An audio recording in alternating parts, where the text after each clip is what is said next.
So many times when I watch the news, I think, how would Andrew respond? Did Andrew work on this story? We're still seeing stories popping.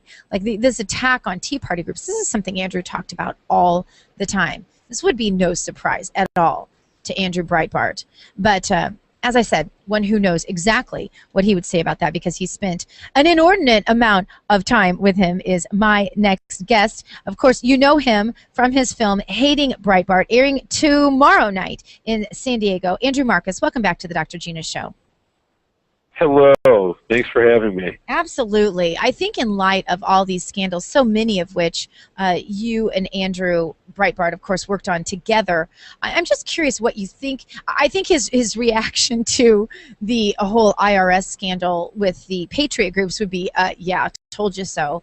But I'm wondering what you think his reaction would be to the other scandals, the Benghazi, and, of course, the latest with the AP.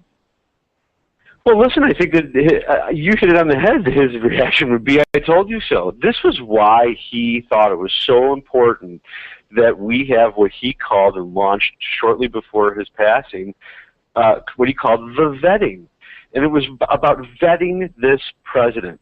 And it was something that he thought that the mainstream media fell down on the job of doing when they had their first chance to do it, when he ran for president the first time. Yeah. And the reason that he thought it was so important to vet him and to have it be public was because, you know, for those of us that have been following this administration since before he was elected the first time, none of this is a surprise. Yeah. It's shocking in its depravity, but it's not a surprise. We saw this coming because we were armed with the truth about this man. And the average person was not, because the mainstream media didn't do its job. And I think Andrew Breitbart would be, you know, I think he'd be sad to have had his hypothesis confirmed. That this is the end result of a mainstream media that doesn't do its job, and it's poetic that the AP itself finds itself a victim of this, because, you know, frankly, if they had just done their jobs in the first place, you know, it's possible this administration might not be in place to have done what they've done. That's exactly right. What do you think? What do you think the reaction of the mainstream media will be now that they are sort of coming? They're going to have to come to grips with the fact that this president really never was their friend. It was really a matter of useful idiots, in his opinion. You know, really what I wonder is are we at the tipping point? And I think that's really what you're getting at. Is, are we at the tipping point with the media where even they can no longer ignore the truth about this president, about the progressive movement, about the government being run by these people? I don't know. I wish I predicted many times before this that this was the tipping point. Right. There doesn't seem to be any bottom to their ability to ignore these crimes or whitewash them. You know, pay them some, you know, small amount of coverage to appear to have been balanced and fair and covered these topics, but never really pressed to have anything come of it. I don't know. We'll see. I'm afraid they'll find some reasonable rationalization why it was okay to do this to the AP, and why Benghazi is you know, just a political hatchet job, and why the CIA had every right to target conservatives. I'm sure there's a reason for all of it. Yeah, I'm absolutely sure too.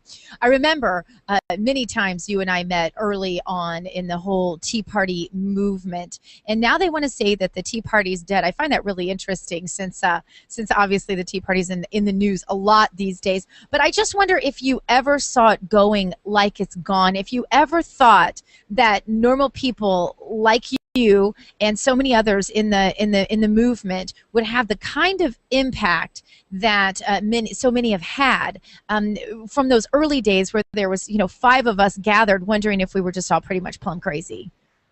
I mean, it really is. You know, it's amazing. I think the jury's still out in terms of what the impact is going to be long term. Certainly short term, there was tremendous impact. The 2010 midterm elections. Right. I mean, the impact on the narrative and the body politic was tremendous. So much so that the left had to launch this disgusting campaign called Occupy, just to find some way to change the narrative and take the wind out of the sails of the Tea Party, which unfortunately I think temporarily they were able to do. But you know what that movement is still there. It's still alive and strong. It was there before it was called Tea Party, and it's there, it'll be there long after whatever Tea Party brand is no longer operative. But the impact has been tremendous, and it really is. You're right. It's the power of, just a few people that gathered at first and came together in their kitchens and in small conference rooms and said, we've had enough, and what are we going to do about this? And maybe a pub grew or two. From there. Yeah, exactly. I said maybe a pub or two. I remember a couple of meetings right. in a pub with you, I think. But no, it is fascinating, and your work on this important film, Hating Breitbart, really talks about all of these things exactly. And so I want you to tell listeners just enough that their whistle is wetted for seeing the screening, because I think it's really important. Oh, well, I really appreciate that. We had the most unbelievable privilege to follow Andrew Breitbart around for the better part of 2 years. We really started, I was following the Tea Party around in September of 2009 when I crossed paths with Andrew Breitbart and started following him from that point on. And we were behind the scenes from, like I said, the launch of the Acorn videos to the race libel told by Congressman John Lewis against the Tea Party, that they allegedly used the N-word against them 15 times by 15 people. And Breitbart put out a $100,000 reward and pushed back on that accusation all the way through Wienergate. I mean, it was amazing. Every time we turned our cameras on around this guy, something dramatic would happen. Lightning would strike.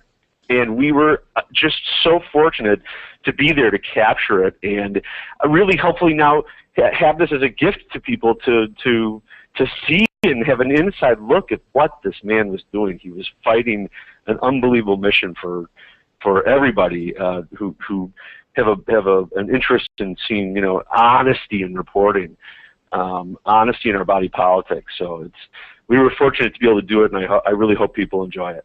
Have you ever contemplated for a moment that kind of genius, were it used for evil, what would have happened to this world? Well, I think we see examples where that kind of genius is used for evil. I mean, I think you see it coming out of the Center for American Progress and the institutions of the left. I mean, you see it coming out of newsrooms on the left all the time. I mean, they are using. Andrew Breitbart, what he was really a genius at was taking the tactics that these people use and flipping them against them. Were you ever scared? Really what you were witnessing was him emulating them, only using it for good. Right, exactly. But were you ever scared? Because I remember sometimes looking at your face and that of others around him, especially those on his staff, as he would climb up on a chair in the completely and totally unannounced, telling no one what had just come to his brain. People think that people like Andrew had advisors, and not that he didn't listen to those around him. I'm not saying that, but he didn't vet things. He would literally just hop up on a table. One of my final memories with him, if not my final memory with him, was at some event, and I was in a press room with a bunch of other radio hosts. I believe it was New Hampshire, and he hopped up on a table, as he would tend to do, and started rambling, and you didn't know. And I remember kind of sitting there a little bit scared all the time, not knowing, because the things he said were so unprecedented. You know this, that you really didn't know if one of the times he was going to go too far and the media was going to get a hook in him, and it was going to be the beginning of the end. Did you worry about that? Well, Andrew Breitbart was always very unpredictable, and he was never scripted. And it was always amazing. In all the speeches we recorded of him, I think I maybe saw him write down notes twice. And I guarantee you, he never looked at those notes when he was speaking. And that was sort of the nature of him being off the cuff, and it was very, very exciting. The other part about it was that this was a guy who had no bubble around him. People who reach the level of that kind of notoriety tend to have a locked up bubble around them that protect them from access, protect them from any false move. Andrew Breitbart had none of that. He was totally unfiltered. As it turned out, the guy was just about always right. I mean, when you go back and you listen to the things that he was saying in these speeches and in these impromptu moments, I can't help it when I look around and see the state of affairs in our media complex and in our government. The guy was as off the cuff and as a loose cannon as he might have been. He was right, and that's I think why he was never afraid to be off the cuff, because in his mind he was armed with the truth. Yeah. And when he was armed with the truth, he didn't need to be scripted. All he had to do was speak his mind. Absolutely. One of my favorite things about him was that some of our inside jokes that we still had going up until the end, and I posted occasionally some of our texts just if I was really, really sure he wouldn't care. And one of them was that we were both on Fox News back to back a couple of different times, and one of the times I just noticed that his hair was completely out of control and he really needed to get a haircut.